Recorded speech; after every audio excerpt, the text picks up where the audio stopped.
TNN Motorsports presents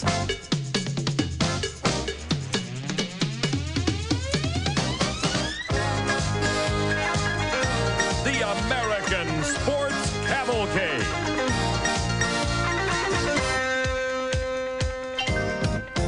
A panorama of speed, color, drama, and excitement. The American Sports Cavalcade. The Great American Southwest, at once beautiful and forbidding. These are the picturesque Estrella Mountains just outside of Phoenix, Arizona.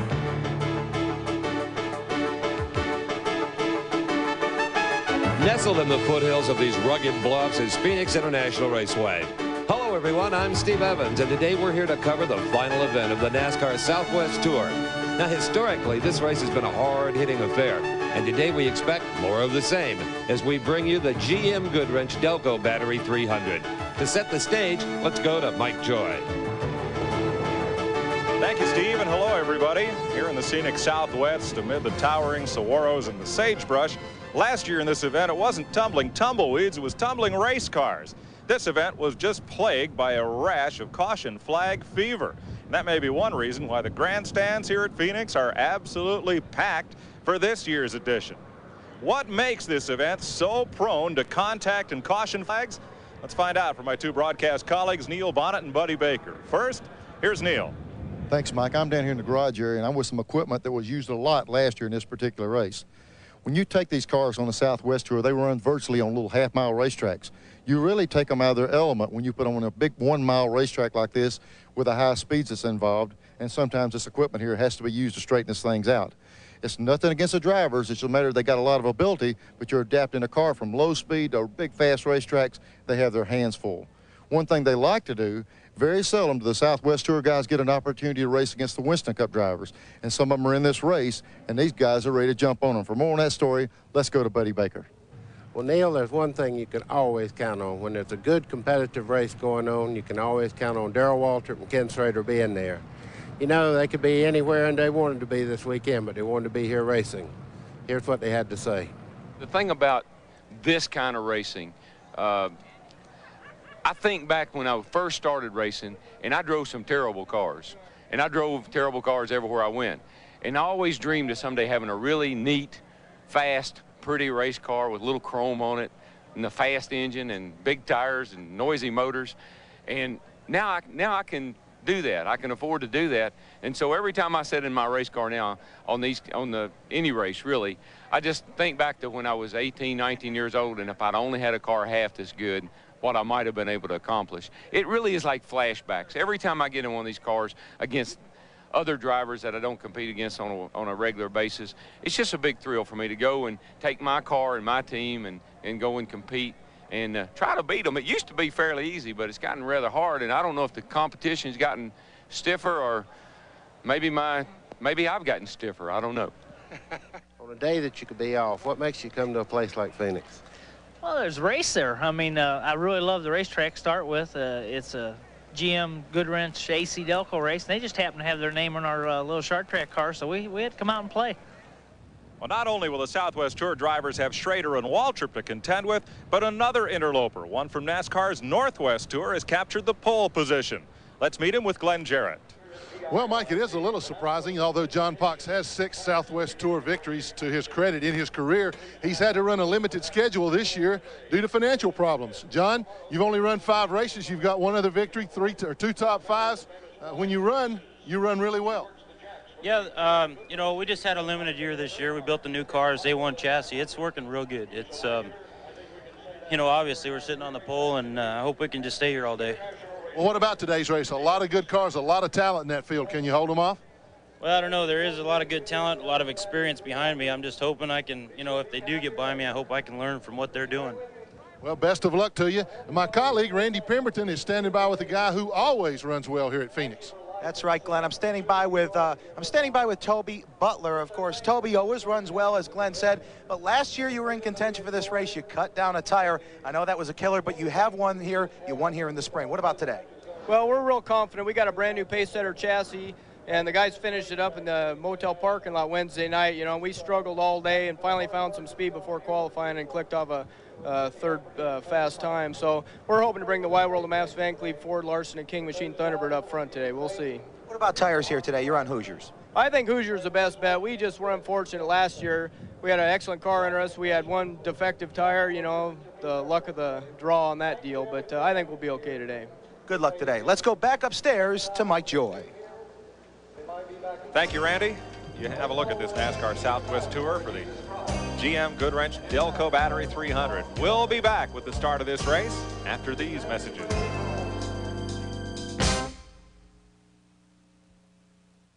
Brought to you by Dodge, a division of the Chrysler Corporation. And by Castrol Syntec, the new synthetic oil that protects in ways other oils can't.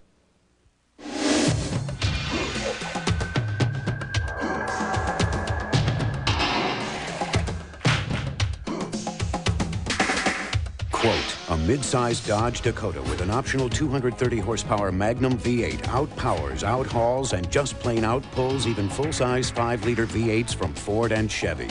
Unquote. Dodge, the most powerful line of trucks anywhere.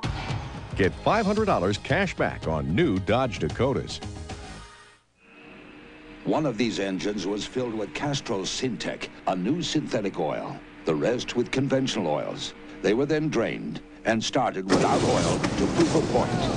You see, Syntec's unique molecular structure bonds to engine parts. Lab tests show it leaves a layer of protection far stronger than conventional oil. And if Syntec protects this well now, imagine if you leave it in. Castrol Syntec protects in ways other oils can't.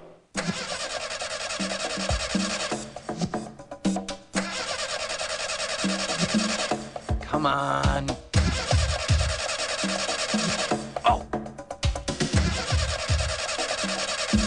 Come on.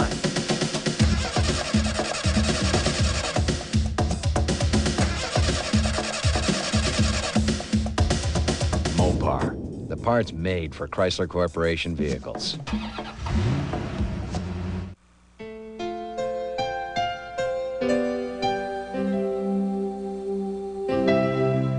It's great.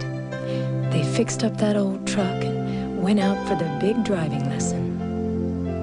You know, they'll never forget this day as long as they live.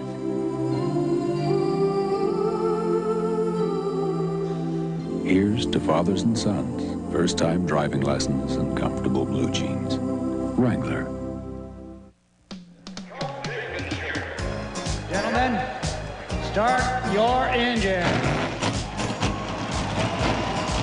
And the NASCAR Southwest Tour is set to run its finale for the 1992 season. Very competitive three-way point battle and a number of Northwest Tour and Winston Cup drivers in the field. Let's run them down. Row number 1, John Pox has the pole. Dirk Stevens is outside. Toby Butler, who won here in February, and Kirk Rogers. Kenny Schrader's there in the third row with Ron Hornaday Jr., defending champ of this race. Rick Crawford and Rick Corelli. Terrell Waldrop and M.K. Kankey in the fifth row. Troy Beebe and Kevin Quisnell. Dennis Dyer's there with Jim Engelbright, Mark Reed, and Will Harper. Pete Harding and Terry Henry in the ninth row. Doug George, second in the points, is in row number 10 with Scott Lee. In row 11, Stan Smith and Brett Bell, a three-time pole winner this year. Dave Scheidecker and Dale Williams. Up there in the 12th row, Steve Portengay, Rookie of the Year, and Danny Crofton. Ron Esau and Brian Germoni. Row 15, Bob Lyon and Glenn Cummings. Then Ron Eaton and Brian Brown in the 16th row. Ernie Cope, that's Derek's brother with Rick Schultz, or cousin rather, with Rick Schultz. Bill Venturini, former ARCA champ with Chris Shannon. Dave Bird and Wally Pettengill Jr. Martin Rosler and Jerry Bowers. Finally, Blair Aiken and Ray Lawson Jr. The 42 car starting field.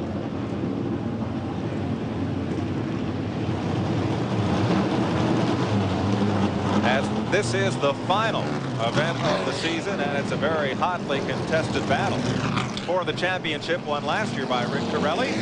Glenn Jarrett and Randy Pemberton talked to the three main contenders for the championship. The Southwest Series point title is on the line today as well. Points leader Ron Hornaday Jr. is the winner of this race last year. He's starting in 6th position today. Ron, what's your strategy? You got a good fast car, you know this racetrack, but you got to protect that points lead. Yeah, that's true. The guys worked real hard to get us here. You know, we've been running good all year. Took another car on with the Winston West, trying to run real good. Just today's strategy is try to finish the race up front, keep Rick and Doug George in my sights, and just, you know, get there. You know, Dan Press has been helping us out with his new chassis he designed, I built for us. It's just a matter of keeping our nose clean and the crew doing a good job in the pits. Well, good luck today. And now Randy Pemberton is with the guy in second place in the points, a little further back in the pack. Well, Glenn, he's way back here in the 19th position. I'm with Doug George. Of course, Doug's second in points right now. Doug, what's going to have to happen here today for you to turn it around and win this championship? Well, we've made some changes to the car. We didn't qualify real well, but we made some changes, and the car ran good on the last practice. Really what we're going to have to do here is get up to the front and try to win this thing. And if Ron finished, I believe, 13th or 14th, if we were to win, we could win the championship. So it's going to be a close battle. It's going to be a good race. We're going to try to stay out of trouble at the beginning and be there at the end. Okay, thanks a lot, George. We appreciate it. And let's go back up pit road to Glenn Jarrett, who's standing with the third man on the totem pole. Glenn? And that is Rick Corelli. Rick starts in eighth position, right behind Ron Hornaday. Rick as well always runs well here. You got it in front of you. You're 77 points behind. What's your strategy? You know, we're just going to try and race there towards the end, make the car finish. I got a good race car today, you know, thanks to my crew. But, you know, me and Ron raced each other all year, you know, and, you know, I wish him the best of luck. I know how it is winning the championship. I know how it is going into this last race and wondering where you got to finish. But, you know, Ron's a good competitor and all these guys around us. So I'm just going to try and stay close. Maybe there at the end, everything will fall my way. Well, good luck to you as well, Rick. And this is going to be interesting, a tight points battle as well as a good race. We're set to go racing here at Phoenix International. Here's the way the Featherlight Southwest Tour point battle shapes up. Ron Hornaday out front. Doug George trying to gain enough ground, 55 points to knot this thing up. Rick Corelli is still very much in it. The defending champion, Brett Bell, and the Rookie of the Year, Steve Portengay, all figure in this point battle. Brian Germoni, Bob Lyon, Will Harper, Blair Aiken, and Don Bishop round out the top 10. Perfect day for racing here in the Pacific Southwest. On the 1 mile oval at Phoenix, they'll go 300 kilometers today. 76 degrees, mostly sunny, light breeze out of the west. Chevrolet Camaro pace car begins to stretch away from the field there in turn number 3. It'll be John Pox on the pole in orange. Winner at Sears Point earlier this year. And Dirk Stevens, the 1992 NASCAR Northwest champion, to bring them down for the start. Pace car is in for 300 kilometers to decide the Southwest Tour Championship. Green is on, and they fan out along the front straightaway. Fox and Stevens pretty well even into turn number 1. Stevens takes it in a little deeper. Fox coming up from the inside, and they are dead even coming off turn number 2. Mike, that's kind of a surprise. You almost give the inside guy the edge, but on the outside, he made a strong run. But there comes Fox back on the inside to take the lead. Fox, the pole sitter, up front. Stevens next. Here's Doug George, number 2 point man in car 37. Mired in midfield. He started 19th.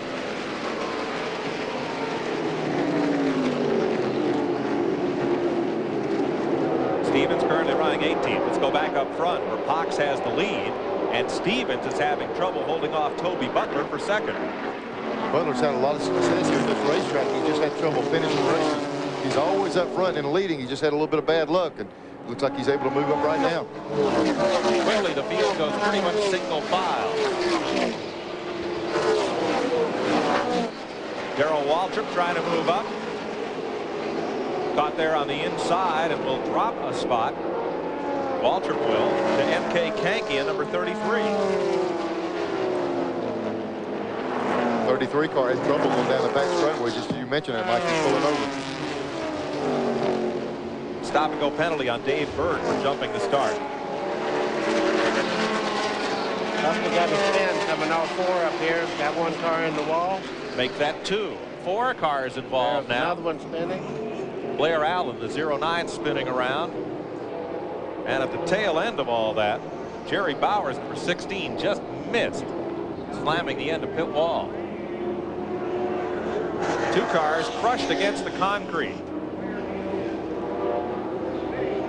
And it looks as if Kankey may be one of them. The blue car on the left side of the screen was trying to get out of the way of oncoming traffic as he was backing up through the field. That's basically what happened. He had problems going down the back straightaway. He was racing with Darrell Waltrip, and he just trying to hold his own through the corner up there, and they run up on him so fast, I think it triggered the wreck. Danny Crafton, number 46 in a Thunderbird from Tulare, California, is the other car pretty badly damaged up there. A third car spun but continued. Well, last year this was a crash fest, and early on it's living up to that same reputation. Ouch. Coverage of the GM Goodwrench Delco Battery 300 from Phoenix International Raceway will continue right after this.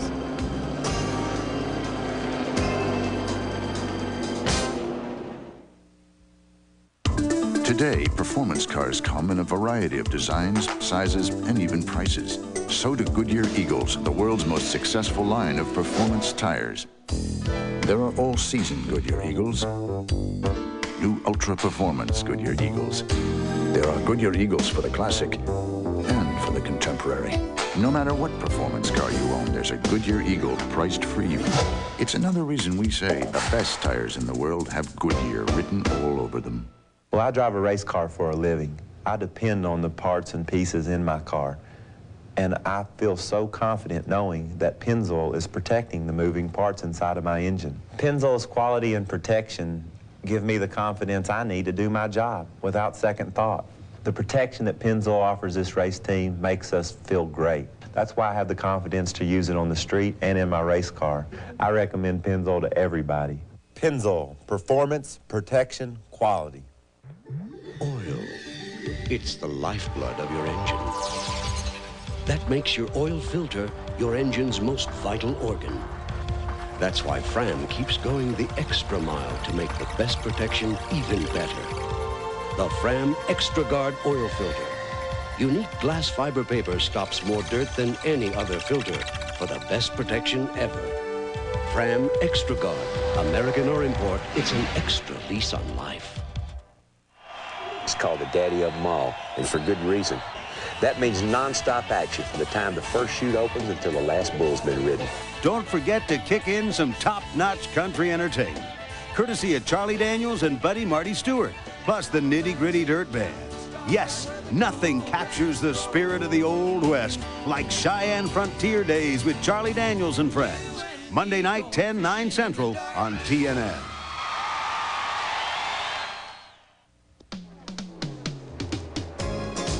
Welcome back to the GM Goodwrench Delco Battery 300 featuring cars of the NASCAR Southwest Tour. While we were away, the green flag came out, and immediately there was more trouble. Coming out of turn 2, it was the 07 car of Dave Scheidegger spinning all alone and tagging the infield wall. He'll be back, but right now, back to Mike Joy for another restart. Green flag. And John Pox with that V8 power hauls them off turn 4 and down the straightaway. That Schrader tucked to the inside, but he'll drop back in line in 4th place, single file in car number 3. Pirelli's got a 6-cylinder in his car, but it must be a good one because he's hanging right with Pox. 3rd place, number 98, Kirk Rogers. 4th, the outside pole sitter, Kirk Stevens at number 2. Then Schrader, Waltrip, and the number 4 Ford of Rick Crawford from Alabama, that white car top of your screen. Neil, I think you'll see the V6 show its muscle a little bit as the tires get worn. It's a little bit lighter on the nose than the V8 is, and I think you'll see him get faster as they go along. We saw a little bit of that lesson last year. When Schrader came out here last year, he came with a big V8 in it. He was real fast, but it chewed the tires off the car. Just like Buddy said, the 6-cylinder should come on after 30 or 40 laps into the race. There's Waltrip trying his best to get up under Schrader off the corner.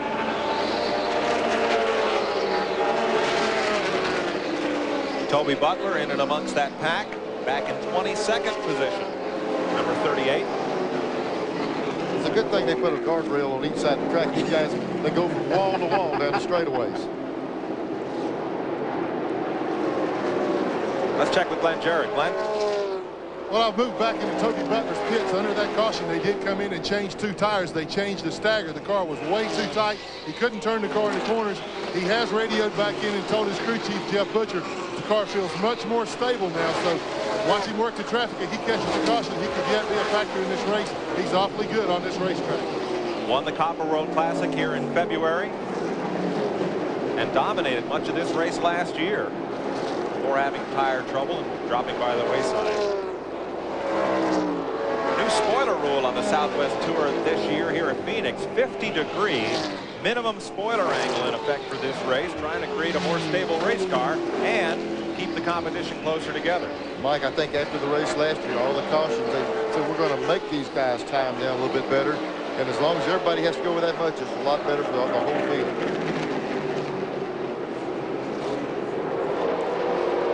That's Will Harper, who also made a pit stop, trying to move up from 18th position. Racing with Brian Germoni in the number 5.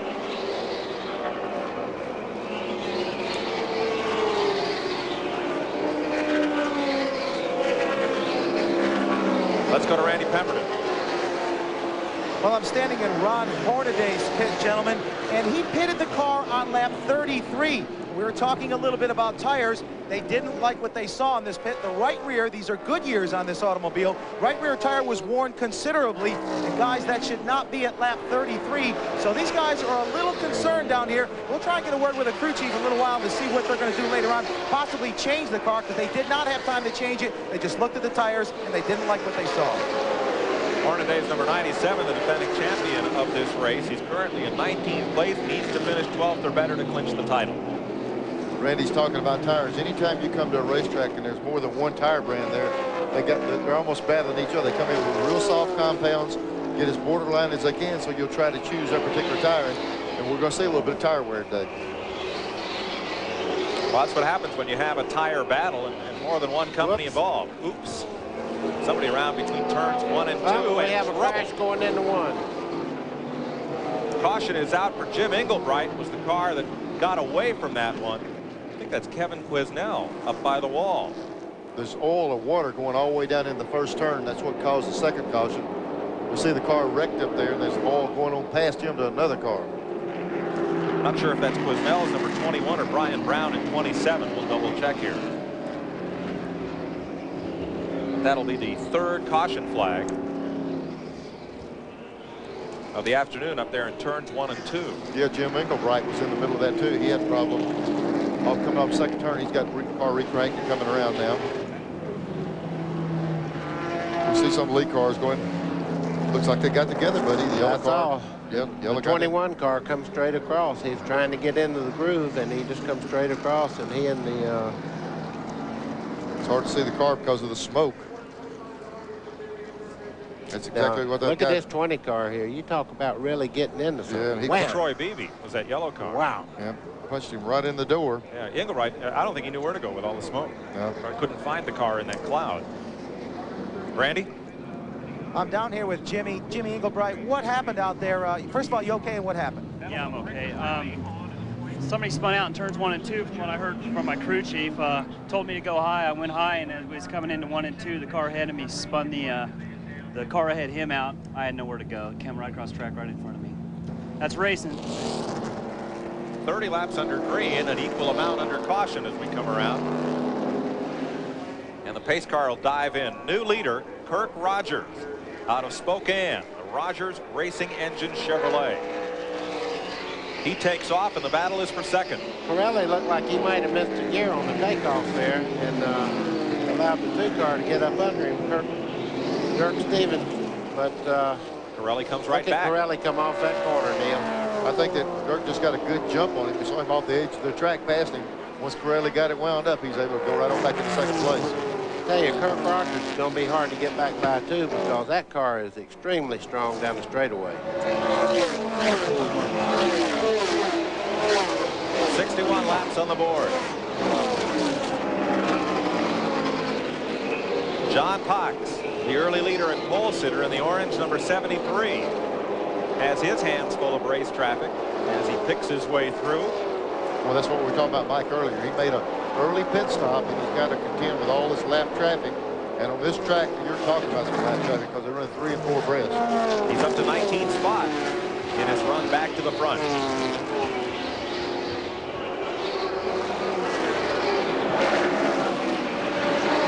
Well, look at the grandstand coming, all the people. You're talking about a big crowd a while ago. It's quite a turnout for Southwest Tour event.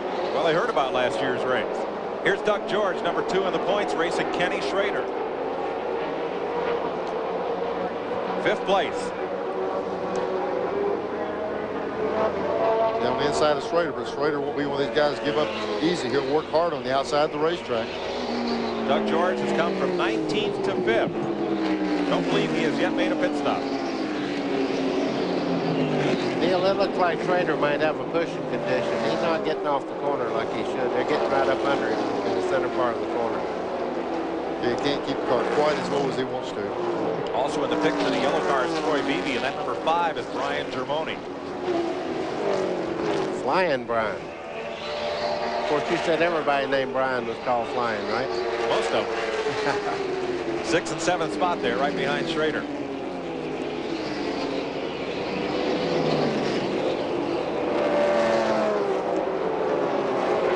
Oh, there's John Fox. That's kind of impressive. He passes one on the low side, moves up, passes another car on the outside. Well, when he was out front, buddy, nobody could touch him. He drove away from the field. And look right here. Watch him drive by these cars. You got to keep in mind, he does have fresh tires on where he pitted early, but he's still just driving by these guys like they're sitting still. Trouble, turn 3. Wow. 3 cars hard into the wall. Believe it or not, there's 4. There's 1 packed on the outside out there. Gosh. They're so tight, it's hard to see them. Well, looks like the 12 car, Mark Reed just went in, got sideways, and these guys are trying to avoid. And of course, anytime somebody slams on the brakes, you have a multi-car pileup like this. You can see there's nowhere to go hardly at all. Reed in 89, Dale Williams spun. Then it was Ernie Cope, and the other car involved, it might be Bill Venturini's 99. While cleanup continues out on the speedway, let's take this pause from Phoenix.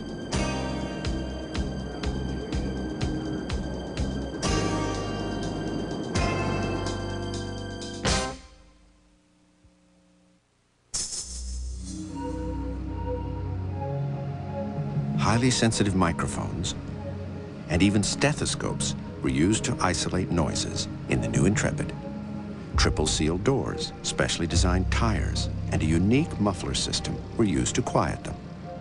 You said your next car had to be quiet. Excuse me. And boy, did we listen. Intrepid. This changes everything. Switch to the big twin? Give me one good reason. This is new? A twin for normal skin and a twin for sensitive, right? It was great. The new Big Twin Select. Made a big man out of me. Hi there, we're the Jetsons. We hope you're having a beautiful Thanksgiving weekend. Yes, indeed. We'll be back Monday. Great way to start the week with Video Morning. Of course, you're not going to be here. I got a day off. Yeah, but Butch Baker will be here, and we're going to have a great time. 3 hours of the best in videos.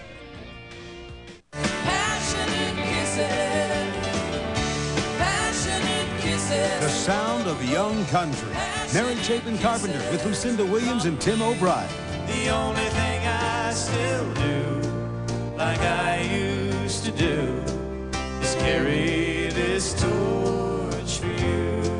Hot dog, I feel lucky tonight. I feel lucky. The American Music Shop, Saturday at 10 Eastern on TNA.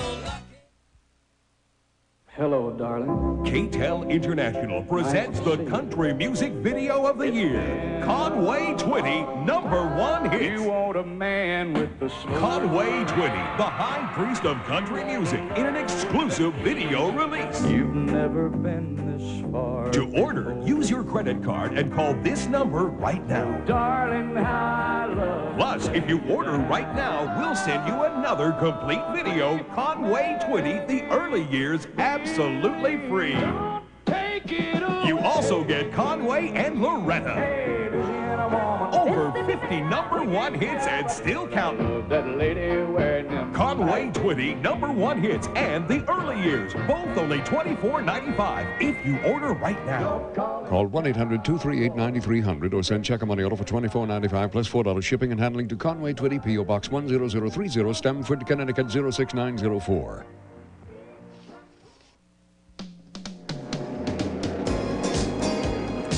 Welcome back to Phoenix. Mike Joy with Neil Bonnet and Buddy Baker. Randy Pemberton and Glenn Jarrett on pit road today. John Fox, the pole sitter.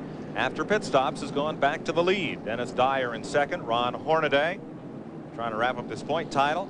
Darrell Waltrip, Pete Harding, Cummings, Bowers, Rogers, Kenny Schrader, Troy Beebe, the top 10.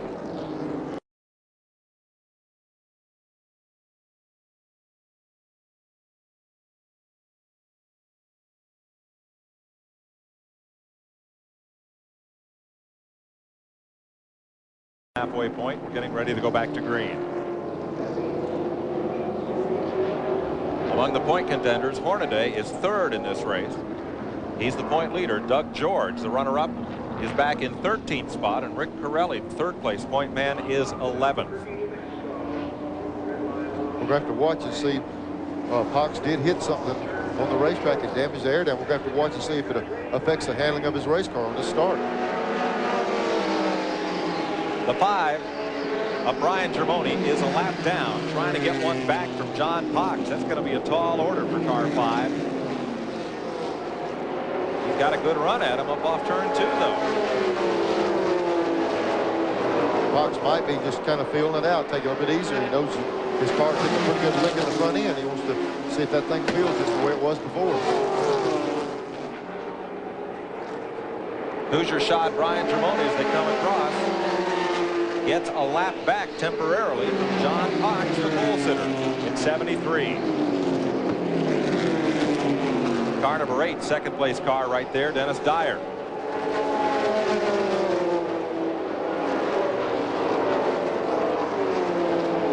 Troy Beebe, 10th place car, and dropping a spot. Nope, getting one back. He and Rick Corelli side by side. Well, he gets it back, he loses it back. They're swapping the lead about 3 times around the racetrack. Corelli's behind the car on the inside.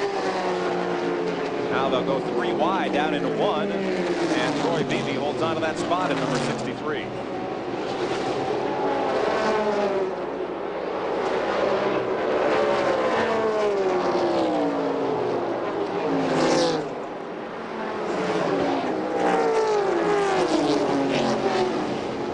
Up toward the front for second spot, Darrell Waltrip going after Dyer. We noticed Darrell Waltrip did a lot of chasing on the chassis a while ago, and it looks like he's paying off. He's moving right up to the front. The car is really handling well around the racetrack. And Hornaday is dropping back. He's just surrendered the 4th spot. He's behind this battle. Number 8, Dennis Dyer, Palmdale, California driver.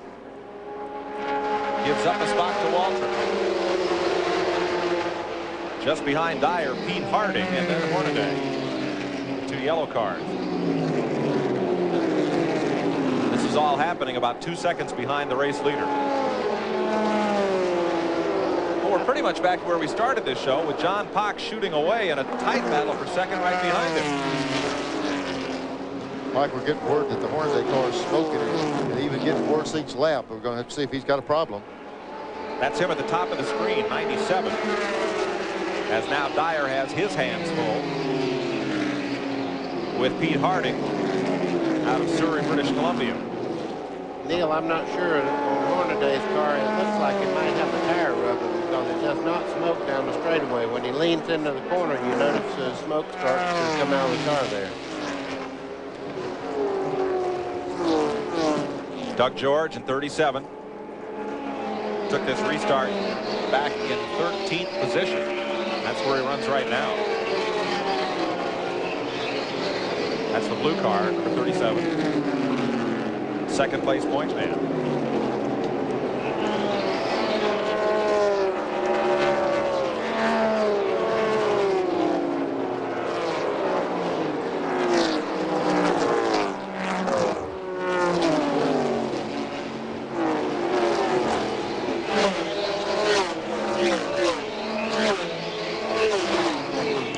George now moves to the outside on Jerry Bowers.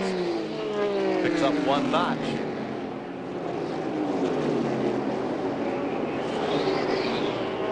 Trouble. One car bouncing off the wall up in the shadows of turn 1 and 2. Is that Ron Esau? It was in the shadow so much it was hard to see, Mike, but the yellow car looked kind of like Ron's car. Caution is out once again. 66, that is Esau. Looked like he either lifted and got up there in the wall, or he got a tap in the rear. When we saw him, he's got a right front tire down. TNN's coverage of the NASCAR Southwest Tour from Phoenix continues after these messages.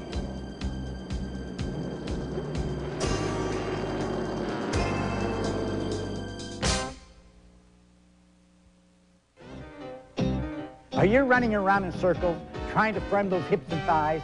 Hi, I'm Jack LaLanne, and I've developed a better way to get in shape. It's my new Jack LaLanne stepper, and it's guaranteed to strengthen firm and tone your body into shape faster than ever. It's sensational. Look, my stepper has been designed to target the muscles in your hips and buttocks, thighs and calves, so every step is more effective. Add the upper body exercise for a complete low-impact aerobic workout. Lean backwards, and you'll work the upper and lower abdominals. Burn body fat faster, lose calories, and develop firm, shapely muscles with one incredible exercise machine. Don't waste time at the gym waiting for the stair machine. The Jack LaLanne stepper is so compact, so convenient, you'll never miss a workout. Perfectly portable, easily stores under the bed or in your closet. Best of all, my stepper is so simple to use. Simply adjust the dial to your fitness level. Increase the stair height for an intense workout. Get the maximum workout in minimum time. Jack's stepper works for every age group and for every fitness level. It helps to improve the cardiovascular system too, right, Jack? Right, Elaine. And remember, eat right. Use the Jack LaLanne stepper for just 15 minutes a day, 3 days a week, and you'll replace ugly fat with lean muscle in no time. It's the greatest. Now through Telebrand, you can own the Jack LaLanne stepper for only 3 easy payments of $29.95. We'll include the stepper performance charts to help you track your progress. And if you order now, I'll also include this special instructional video that shows you step by step how to get and stay in shape with a stepper. That's a $20 value, absolutely free. You know, there is a better way. The Jack LaLanne stepper. So what are you waiting for? Do it today. Have your credit card ready and call 1-800-776-8200. 3 payments of $29.95. Or send check or money order for $89.85 plus $9.95 shipping to the address on your screen. Sorry, no CODs accepted. Call now 1-800-776-8200.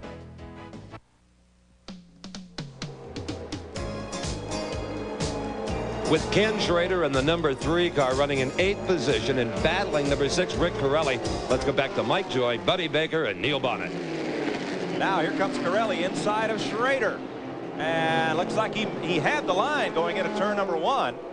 Schrader's got some steam, though, off of 2. Here comes Corelli back on the inside. I'm afraid he's going to need more than steam, don't you? Corelli just got a good run on him down in the corner and cleared him.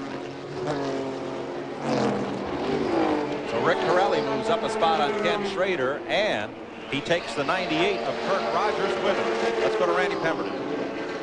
I'm down here with Ron Hornaday's crew chief, Dan Press. Dan, he's falling back. We saw some tail signs of some smoke. What about it? What's he saying from the car? Well, he's saying the car's pretty good. It's a little tight off the corner right now.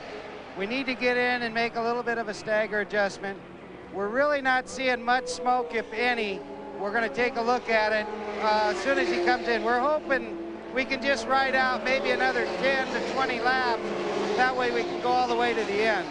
Okay, this man, Dan Press, he's no stranger to Championship Challenge. I believe we got a caution coming out. He's no stranger to Championship Challenge. He won this championship back in 1989, and now he's a crew chief. And he won a record tying 8 races that year to do it, Randy.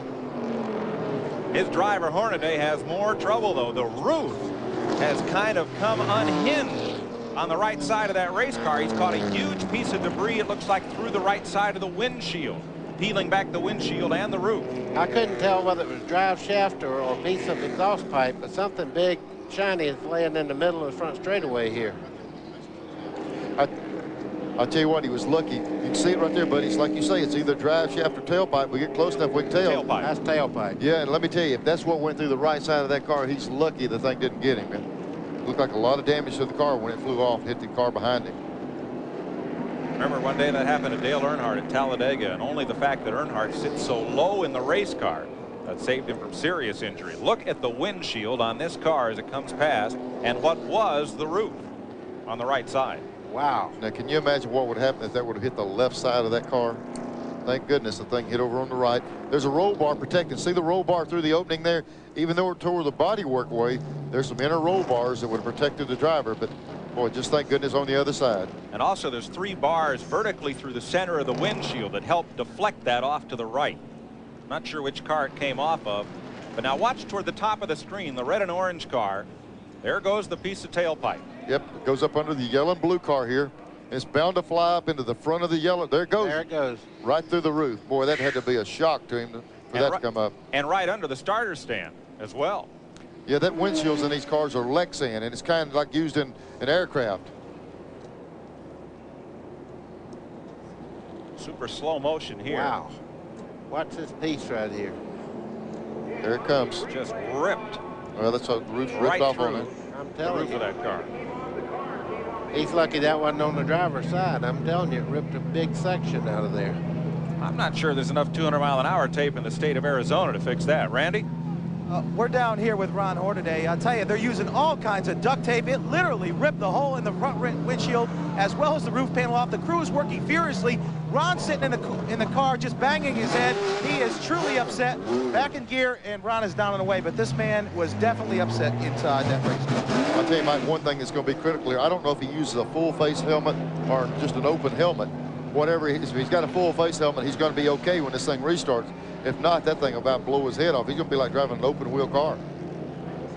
Well, I'm going to tell you something else. All that wind coming in that car is going to change the characteristics of the way it drives. It's going to be pretty miserable to get along with. How about it, Randy? Does he have a full face helmet? Absolutely not, Mike. He did not have a full face helmet. He looked a little bit rattled, but that's understandably so. They're going to bring him back in. Evidently, they're going to have to change the windshield in that automobile. Crew is frantic down here, but no, Mike, to answer your question, no full face helmet for him. Not too surprising, since almost all of these drivers' races are on short tracks. A lot of the short track drivers still prefer the open face type helmet. And all the tape they put on there is gone.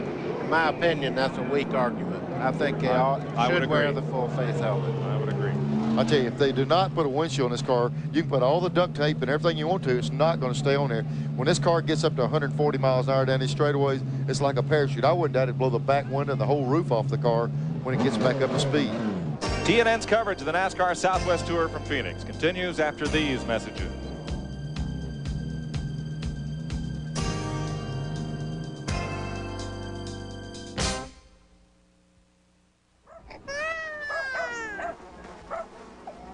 Every year, 10 million third world children don't live to see their 3rd birthday, and another 5 million will be gone before their 5th birthday. Those that do live beyond that ripe old age for this part of the world will grow up in dung heaps like this. Happy birthday. I've been asked if, after witnessing this god-awful misery for the last 17 years, have I finally gotten used to this? Used to this? How can a human being with eyes and ears and a heart get used to this? The vile odor of a place without sanitation where hundreds of children use the same roadside ditch for a toilet. The heartbreaking crying of a 2-year-old so undernourished her teeth are coming loose. The sight of a child so starved he's too weak to cry. And one so dehydrated by diarrhea he doesn't even have the tears to cry with. It's enough to make the angels cry. Now, I can't get used to this any more than you could, but we can get rid of it. Yes, we can. You and I and CCF. I've given 17 years of my life to child care, and I'll give 100 more. But all you have to give is 70 cents a day, and the time it takes to make one free phone call. Your 70 cents will put one of these otherwise doomed boys or girls into a clean and bright CCF daycare center. Put life-giving medicine into a dying little body, nourishing food into a little stomach. Education into an impoverished little mind. And if you call CCF right now, you'll get something that's good for your heart. A thank you letter right from the heart of the child your 70 cents is taking care of.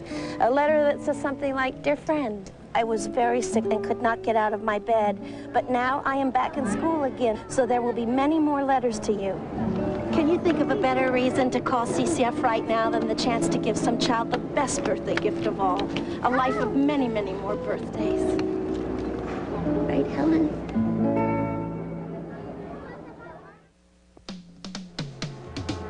Back at the NASCAR Southwest Tour, GM Goodwrench Delco Battery 300, things have gone from bad to worse for Ron Hornaday. In addition to the extensive body damage, clutch problems have now sidelined that car. Right now, let's pick up the action with Mike Joy. So we're under caution for the 10th time today. Here's how they're running. Rick Corelli up front. Troy Beebe has a strong run in second place. Schrader, Stevens, and Rogers the front five. 46 laps to go. And the new point leader and perhaps champion Doug George back there in 10th spot. Green flag is out once again. With 45 laps to go. And this point lead is in doubt once again with Corelli out in front. He could become champion for the second year in a row if he hangs on and if Doug George is unable to advance. Ron Hornaday still sits on pit road, and he has slipped from the point lead to second place at this moment. So Doug George at 37 has his work cut out for him. There's that blue car of George, 37. He must fight his way back to the front to win this championship. Well, they'll keep racing up front. Darrell Walton's on a steady gain towards the front. It won't be long before he's up there challenging for the win. There's Waltrip. Leaders back to turn 3. And again, Corelli is able to stretch out a little bit of a lead with every lap. Here comes Schrader up for second spot. On the inside of Troy Beebe this time. And again, Beebe has something for him. Schrader's trying to get around Beebe, but he's also got to watch in his rearview mirror. There's two cars running all over him. That's right. Dirk Stevens is right there. Schrader's going to try the outside. He's tried it inside and inside. He went to the outside then. 37, Doug George is in 10th place right now. Trying to move back up. Single file down the front straightaway.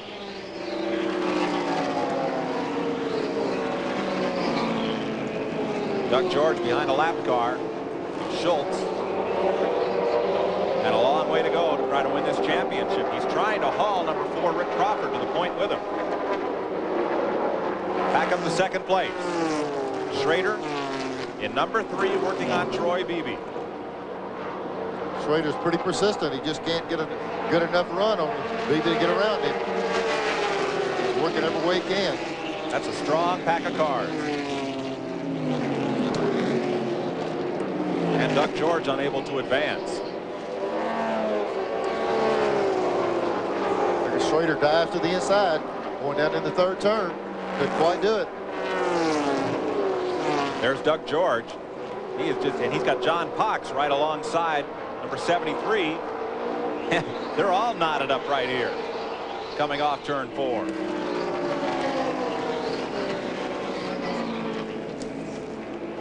This is back at 11th place. Now George looking for a little running room, but that lap car, he'll have to go to the inside. It was the only lane open. Can he make it work into turn 3? Can he make it 3 abreast in turn 3? They're going to try it. They're running 5 seconds behind the leader. Doug George bursts through that pack. And he'll move up to 9th place with that move on number 96, Will Harper. There's Pox now to the inside of Harper's car. So as George moves up to 9th, that will tighten the point race further. Dennis Dyer off the pace in the back straightaway there after having made a lengthy pit stop under green. There's his car limping down to the inside as the leaders go by.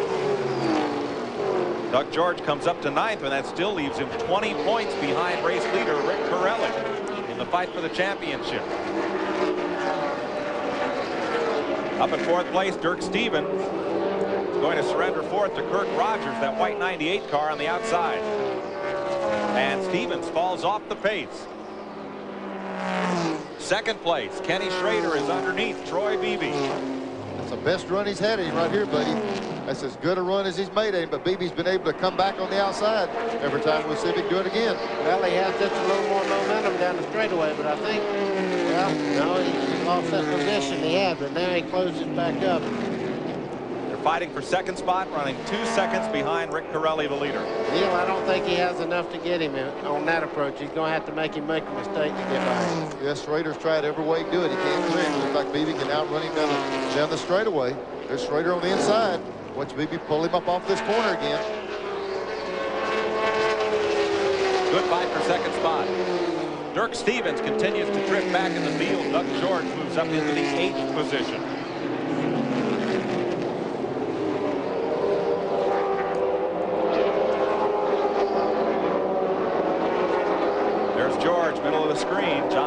right behind him. Moving up on the 38 car of Toby Butler. This moves George to 16 points behind Pirelli. Not enough yet. And there's the 4 car coming on, Rick Crawford. Well, Schrader has another shot. Just can't get position. Now, Beebe will pull him back down the straightaway again. Let me tell you what, Beebe better be ready for some business because Schrader is going to try it every lap that he can. Beebe's doing a good job racing with him here. And Dirk Stevens has come to pit road. Tough break for the outside pole sitter who ran well here today. Let's go to Randy Pemberton. We're down here with Ron Hornaday. Ron, first of all, I know it's got to be bitter disappointing for you. First of all, your thoughts. Well, yeah, it's real disappointing. You know, the guys worked real hard to get the car prepared and everything. We're just going down the front straightaway. Somebody picked up some debris and threw it to the windshield. You know, it went around through the middle of the car and got the side of my arm. I don't know if I can even move my arm yet, but we'll get back in here and we'll see what we can do.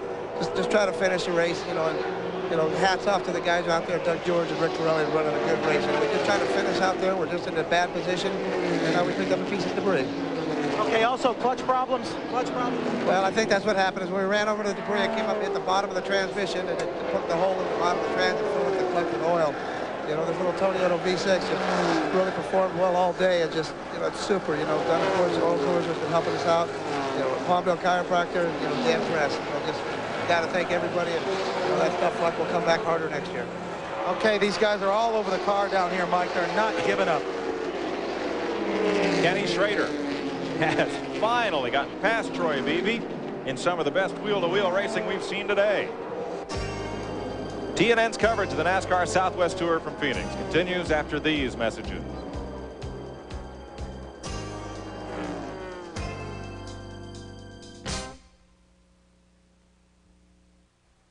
Precious memories, how they linger. From records to concerts to TV, they're one of America's best-loved groups, the Statler Brothers. And he walks Now, Heartland Music presents the Statler Brothers in a special collection of your all-time gospel favorites. Now let us have a little talk with Jesus. Let us tell him all about our trouble. He will hear our faintest cry, and he will answer by and by.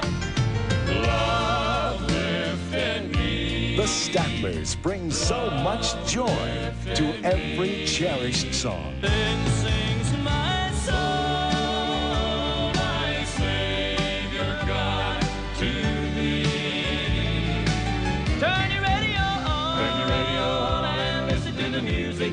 Let the Statlers lift your spirits with their special gospel treasury. So I'll cherish the old rugged road. All your best-loved favorites. In the sweet by and by. But remember, this special 2-album treasury is not in stores. Please order your Statler Brothers collection now. Amazing grace, how sweet the sound. To order, call 1-800-247-3500 to save all COD charges and pay $12.98 for records or cassettes or $16.98 for CD, plus $3 shipping. Use your credit card or send check or money order to Statler Brothers, P.O. Box 94040, Oklahoma City, Oklahoma. Remember, save COD charges by sending check or money order or use your credit card.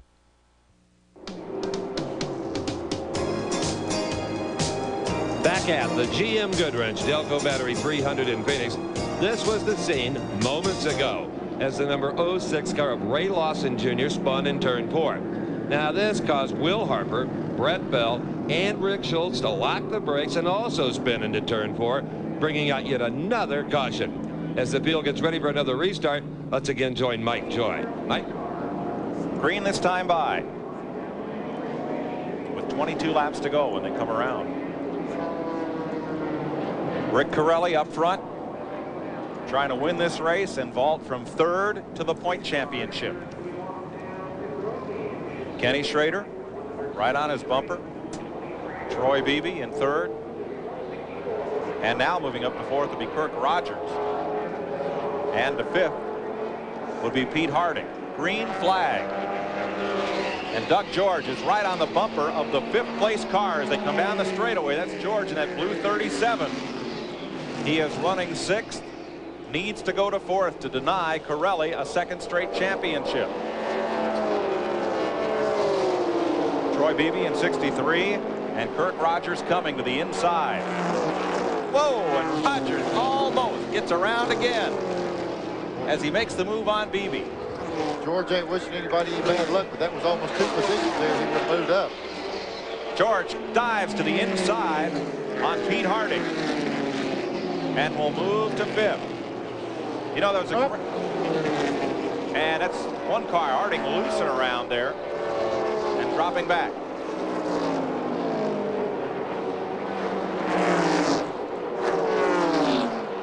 You know, the 98, Kirk Rogers made the right move because Troy Beebe hadn't been quick on the restarts. He got him on that first lap there. Now this too could change the championship if Schrader goes past Corelli. Well, see, Schrader didn't have any traffic in front of him. He's running as well as Corelli is right now. This is going to be quite a race for the lead, and this could change the points around too. This is going to be a gunfight all the way down. Trouble in one. A car is in the wall, bounces off, but continues. No flag. Here comes George to the inside of Troy Beebe. This could be the championship. Even all the way down as Schrader battles for the lead in one. George cannot complete that pass. 1, 2, 3, and there's fourth place. Troy Beebe holding Doug George from the championship by 2 feet. And now a car length. The longer they run under green, the better Troy Beebe's car gets. That's why Rogers had to make that bold move and go on. I tell you, he's coming to Kirk Rogers' car. I'm telling you, that thing of his is livened up now, Mike. He's right there with him. Well, I tell you what, whoever his engine builder is, I'd like to know him if I ever run again.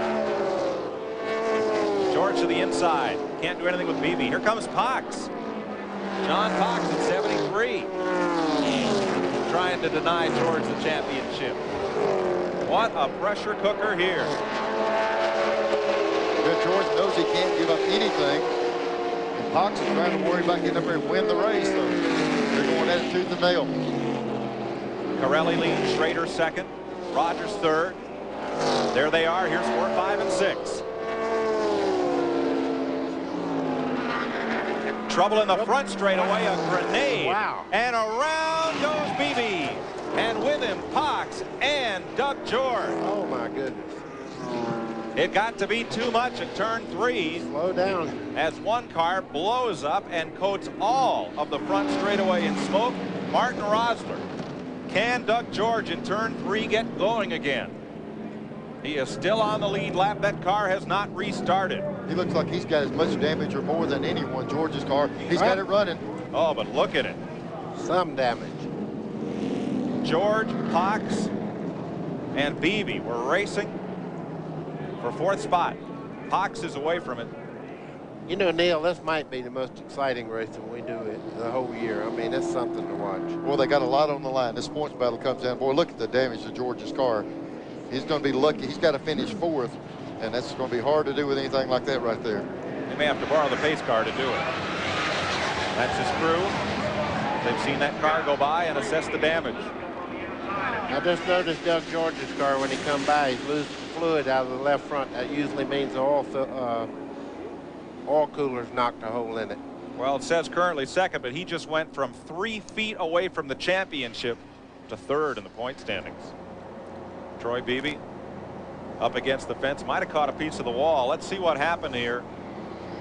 It's a spin that Doug George will remember for a long time. Well, I guess. There's George on the inside. He knows he's got to move up. Looks like he got in there a little bit hot. He hit front Beebe. end shoved out, hit Beebe. And then they just start stacking them in. Beebe's going to back in the wall. 73 car, Cox is up against the wall. Then George backed in there too. So he knew he had to move up, and he was just running as hard as he could. He got a little over his head. Well, 2 ways to look at it, Neil. Watch where the white line is and watch where Troy Beebe's car comes. You know, and again, it's one of those questions we can't answer. Did George come up or did Beebe come down? Well, it really don't matter. They tell you that the lead car has the right of way going in the corner, so. That's true. That's true. Sometimes I want to argue about that, but nevertheless, that's what they say. Let's see it again. This replay won't show that conclusively. I tell you what, he's way up on the car. He knew he was down there. Poor Pox got caught right up in it. That's the guy. Wow. But got away with perhaps the least damage. Here's that first angle again.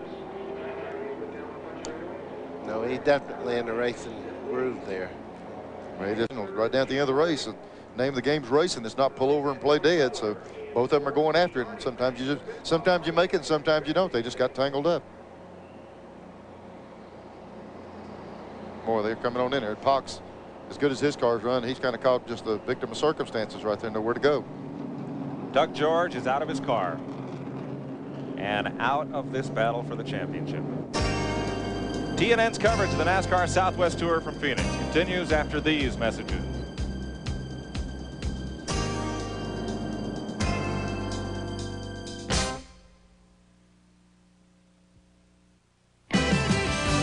Here is the heart, TNN, where the bright stars all welcome you to come on in. We're the music of America, and you are a part, deep in the heart, TNN. Here is the heart of country. Fun, easy, inexpensive, and ingenious. That's what coaches and experts say about Solo Tennis. Improves all tennis skills. Form, timing, speed, confidence, strength, and endurance. How does it work? Just hit the ball and Solo Tennis will return it to you every time. Who can play? Anyone of any age. Simple enough for a novice, yet challenging enough for an expert. Where can you play? Anywhere. No backboard or tennis court is needed. Solo Tennis is a fun, exciting game you can play anytime. Tennis USTA magazine says, take full natural strokes and the ball comes back to you every time. Inside Tennis magazine calls it simple yet innovative. Solo Tennis, called the best invention in 20 years by World Tennis magazine, is now available for only $19.95 plus shipping and handling. For fast delivery, just call the toll-free number on your screen. Solo Tennis comes with a 30-day money-back guarantee. Order yours today.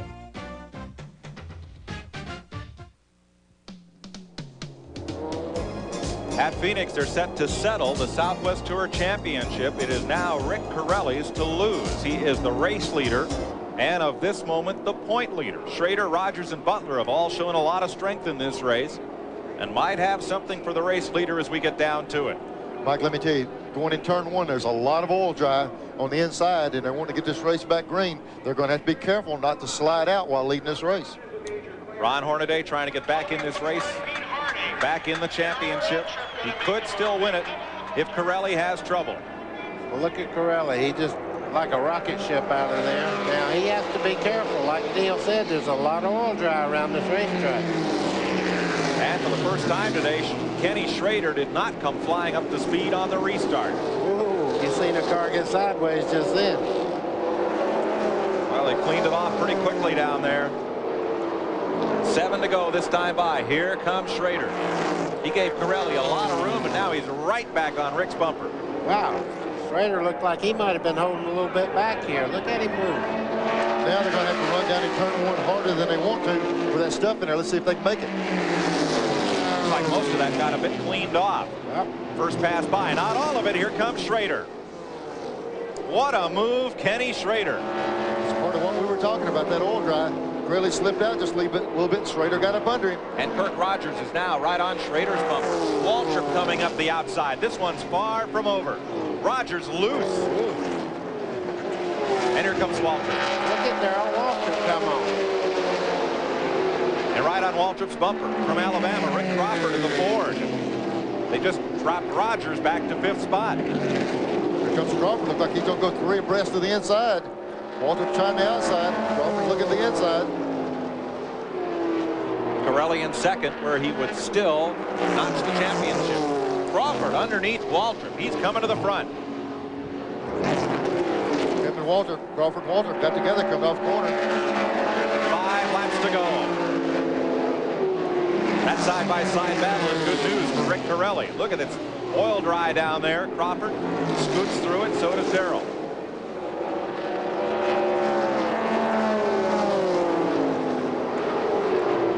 Boy, Schrader's got a big jump. He's out front now.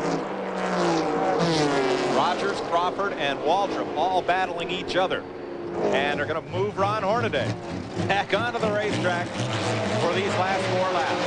What a great job by that crew. Took them 42 minutes to change transmissions and repair the damage. That's just a moral victory. It's not going to accomplish much, but just the honor of putting it back out there. Rick Corelli is 4 laps away from his 2nd straight championship if things go well. If Darrell passes, will he still maintain the lead? Yes. He's 11 points ahead of Hornaday right now. Looks to me like Darrell Waltrip might be the fastest car on the speedway right now. If Corelli gets up and out of the groove, those 3 white cars are going to go by, and Hornaday will be the titleist. Here goes Darrell with 3 to go.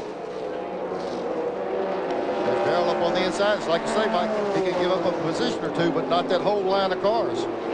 Corelli gets caught in that outside groove. It's goodbye title. Waltrip has 2nd. Here comes the 4 car. Crawford has 3rd. Corelli is now back to 4th spot.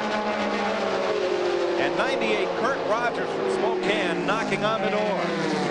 2 laps to go in this season. Boy, Corelli, he's got to stay where he's at. The car behind him hit a little oil dry and lost some ground. Give Corelli a little bit of breathing room. And they swap positions at 5th place. Right now, Corelli leads Hornaday by 1 point. He cannot give up another position on the racetrack. White flag. Oh, we have to spin. There went Corelli. Oh. And he gets T-boned by the 5 car and then run into again by 56 Brett Bell. Corelli spun. Got T-boned by Brian Germoni. Red flag is out. This one's over. They got to come back to the line. It's a problem. They can't get there. No. They're coming back to the line. They need to slow down. The spotters have to. On the last lap, you've got to race back. No, the red flag is out. The race is over. Schrader and Waltrip fight their way through the jump ahead of number 4, Rick Crawford. But since the race had been red flagged, there is no checker, and they will either restart this with 1 to go or end it. More excitement from Phoenix International Raceway right after this.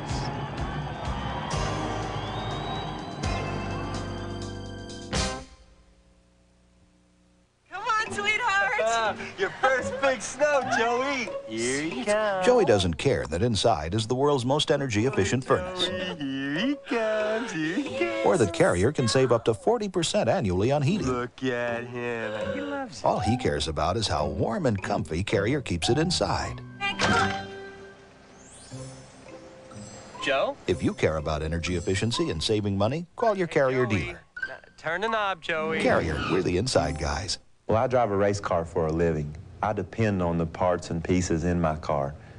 And I feel so confident knowing that Pennzoil is protecting the moving parts inside of my engine. Pennzoil's quality and protection give me the confidence I need to do my job without second thought. The protection that Pennzoil offers this race team makes us feel great. That's why I have the confidence to use it on the street and in my race car. I recommend Pennzoil to everybody. Pennzoil, performance, protection, quality. Oil. It's the lifeblood of your engine. That makes your oil filter your engine's most vital organ. That's why Fram keeps going the extra mile to make the best protection even better. The Fram Extra Guard oil filter.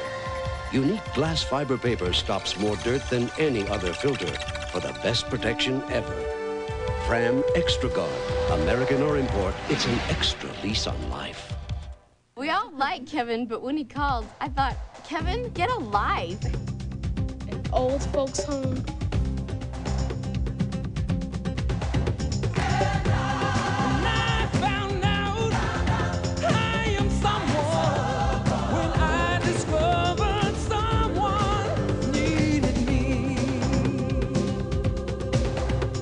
Did you guys have fun? I had a lot of fun, man. How come you weren't saying that this morning? What hasn't happened today? There's a good sight. Pirelli's out of the car. He is okay. Oh, and he got hit hard twice. He got T-boned by Germoni and then run into in the driver's door by 56 Brett Bell. He is shaken, but is okay. Unbelievable. Now the red checker is being displayed. It is over. Schrader will get the win, and we're not sure if they'll score this at lap 185 or 86. And unbelievably, Rick Pirelli ends up 400 feet from the championship. Ron Hornaday, according to our unofficial tally, will win it. Unbelievable. Schrader's out of his car. He's come over to talk to Waltrip.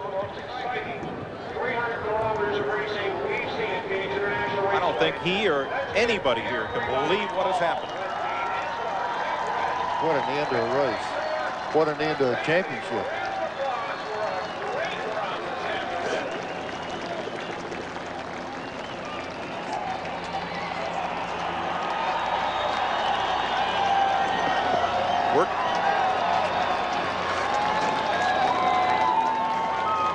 We're told unofficially that under despite the red flag being displayed, you have to run to the checker to finish the race, and that's what happened. Anytime you take the white flag, no matter if it's 14 of them in the straightaway, you've got to come back to the line. That's where it was such a scramble, everybody coming back to the line.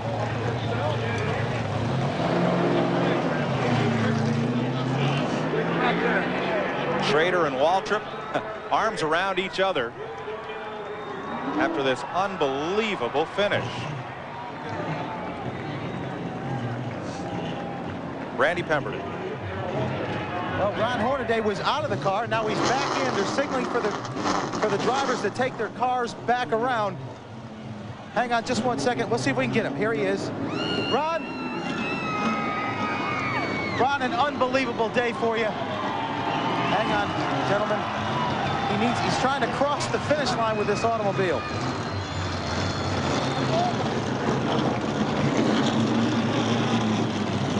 He's pushing this car to the championship right now.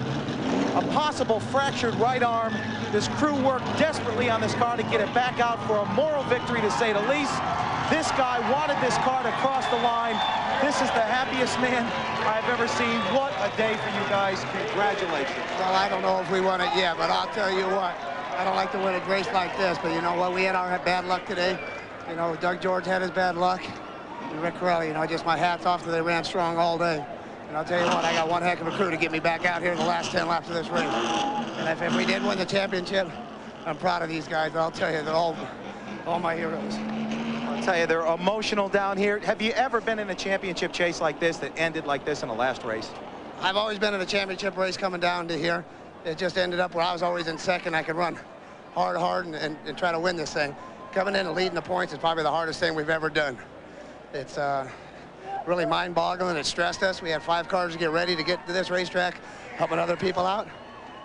But I'll tell you, if we did win this thing, I'm one happy camper. You know, we worked hard to get, I don't know what to say, you know, Dunn and Bush, Palmdale Chiropractor, Malthus Wealth Management, Oil Changer, Goodyear Tires.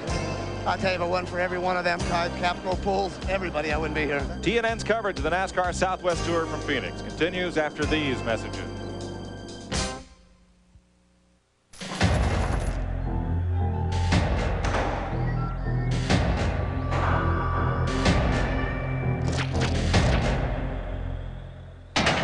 Quote, a Dodge Ram pickup with a Magnum Cummins diesel has the power to out-torque, out-pull, just flat-out work Ford and Chevy diesels.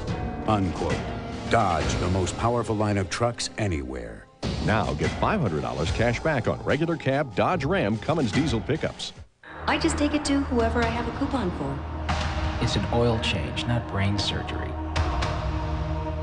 If you think just anybody can do an oil change, consider what's at stake.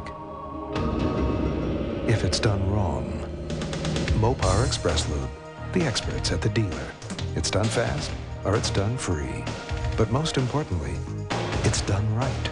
To find your nearest Mopar Express Lube dealer, call 1-800-GET-MOPAR.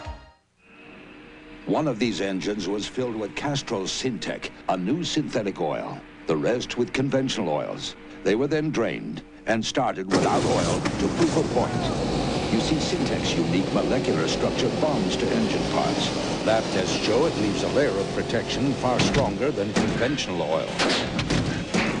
And if Syntec protects this well now, imagine if you leave it in. Castrol Syntec protects in ways other oils can't. Preventive maintenance is the key to avoiding costly car repair bills. We'll show you a few steps that anyone can perform in their car to keep it running smoothly. That's this week on Shade Tree Mechanic. Shade Tree Mechanic, noon and 9 p.m. Eastern today on TNN. Next week on Miller & Company, we'll meet some lovely ladies of country, from Louise Mandrell to Alison Krauss, and the woman who brightens our mornings, Katie Haas. Miller & Company, weeknights at midnight, 11 Central on TNN. What is TNN to you? It's your home for the best in country music entertainment. It's your home for the best in live motorsports racing. And beginning January 2nd, 1993, there's more. Introducing TNN Outdoors, your home for the best in the world of fishing from the leaders in outdoor television programming. Bill Dance Outdoors, In Fisherman with Al Linder, Fishing with Roland Martin, Hank Parker's Outdoor Magazine, The Great American Outdoors with Ron Shearer, Fishing with Orlando Wilson, and the exciting competition from Bassmasters. Catch the best. TNN Outdoors, January 2nd. I don't think anybody has seen a season end like this one. Kenny Schrader is being escorted to victory lane. We're ready. Glenn Jarrett. A somewhat confused, relatively happy, but confused Ken Schrader. What a deal. We got around Rick there. Thought we were okay. Saw Darrell coming, but we were going slow, you know. And then it was just a matter if we got that yellow or not. I mean, well, I thought we had that yellow. When we get the yellow and the white, anything goes, you know. So we just run back around. And, man, I hate that rule. It's not a good deal. I mean, I saw guys out on the track, but I saw a couple holes and figured I'd pick one way, Darrell picks the other. It's we need to look into that rule. You picked a good time to start leading the race. Your car was good all day, but looked like you saved it till the very end when it counted most. Well, 186 miles here. It's a long time on those cars here. We ran good years. There was some faster cars on a different brand. They weren't fast all day, and we knew we'd have some tire to depend on late in the race. Well, congratulations on a job well done. Mike? Glenn, as Kenny Schrader described, the rule apparently is once the white flag is displayed, you must run to the checker on the last lap. Here's what happened. Rick Corelli is this far from the championship. Car just gets out from under him, coming off the fourth turn. And this is just the start of what. Right rear tire low on car, isn't it, buddy? Yeah, the right rear tire blew out. That's what happened. He cut a tire somehow. And you'll see him first get T-boned as he slides across the racetrack.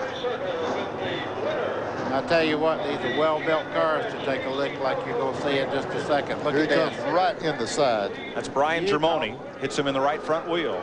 And it's not over. Watch for the 56, the orange car of Brett Bell to come in here, looking to steer through the wreckage. There's Germoni up against the outside wall.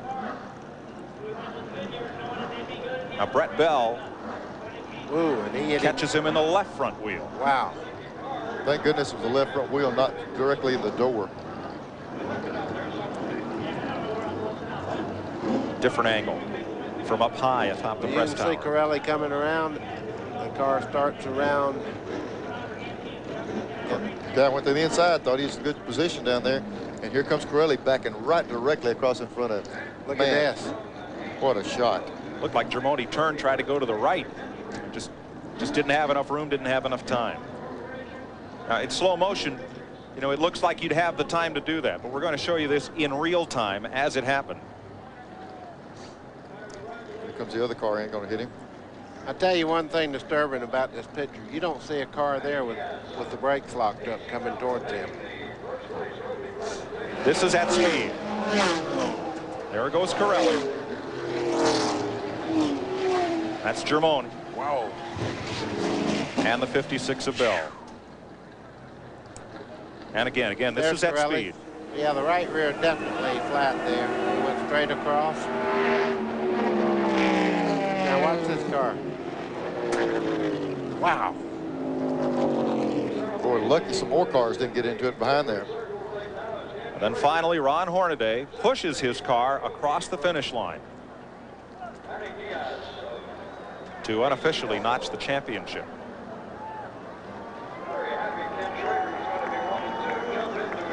Unbelievable. Look at that car. And that right there is the end of Rick Corelli's season as he attempted to defend his championship and came up some 400 feet short. That car was leading the race with 10 laps to go. It looked like it'd been in the junkyard for a year. The beauty of that picture of the 6th car was the roll cage held up, or he would have really been hurt. Something we didn't have on earlier. We heard Schrader say he came around, there were people on the racetrack. Some of the track officials had actually climbed over the wall and was standing on the racetrack when the leaders came back around to take the checkered flag. I'm telling you, it was a bad deal. Neil, what I think that was, everyone along pit road saw the red flag displayed and perhaps thought the cars would stop.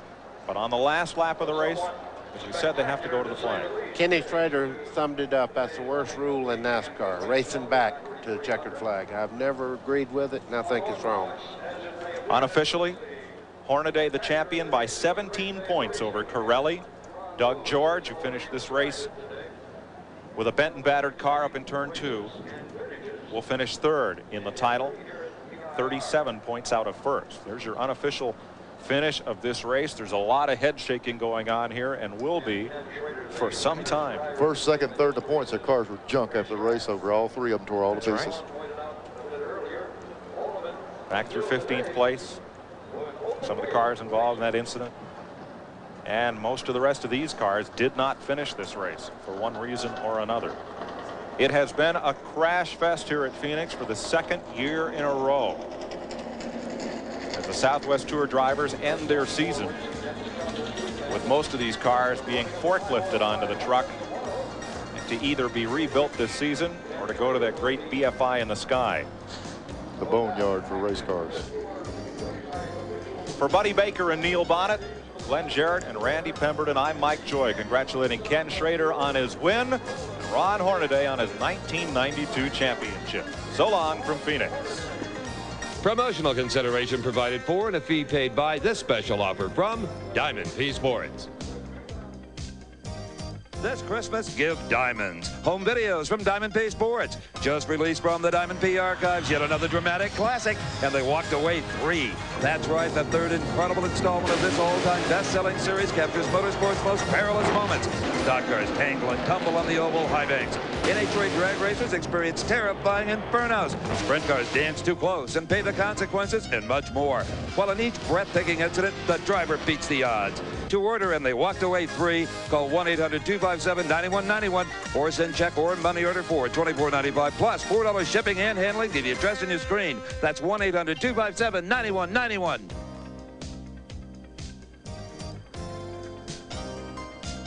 The American Sports Cavalcade has been a presentation of Diamond P Sports.